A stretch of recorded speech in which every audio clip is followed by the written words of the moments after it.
પેલી બેન્ચ રહેતી ખબર, એટલે એના પર ચોક પર ચિત્રડા બમેડા કરવાની થોડી આદત હોય આપણે ભણતા ભણતા.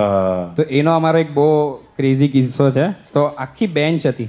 મને ત્યારે એમ પેલું ડીજેનું એમ પહેલા મોટો થઈને એમ ડીજે બનાવ્યું હતું. ઓહો.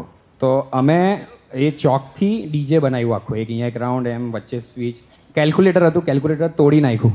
એની સ્વિચ હતી ને લિટરલી એમ લગાવી અપ ડાઉન કરવા માટે અને એવું બધું. પછી એમ કે એકદમ એન્જિનિયર જ બધા બની કે હવે સોંગની કઈ સીડી કેવી રીતે, એટલે એની માટે શું કરીએ. તો બુક હતી, એક કાગળની સીડી બનાવી. એ સીડીની ઉપર લખેલું હતું નાગા ગીતો. હવે એનામાંથી એક દોરી બાંધીને એક પેપરની સ્લાઇસ લીધી.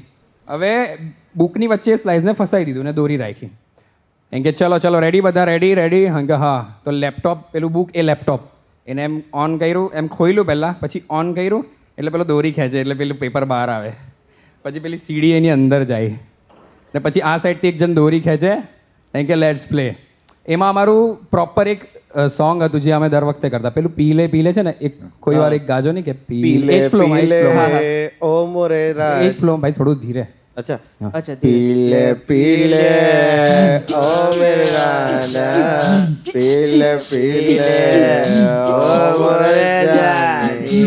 આ રીતે પ્લે કરતા ને એવું જ લાગતું કે એક પબમાં આવ્યા છે અમે. ભાઈ એકદમ ભાઈ તારા ફ્રેન્ડ સર્કલમાં શું નવરાશ હતી દોસ્ત? આ કઈ ભયંકર નવરાશ. ભાઈ બહુ ખતરનાક છે આનું ફ્રેન્ડ સર્કલ. હવે બોલાવવું પડશે આપણે.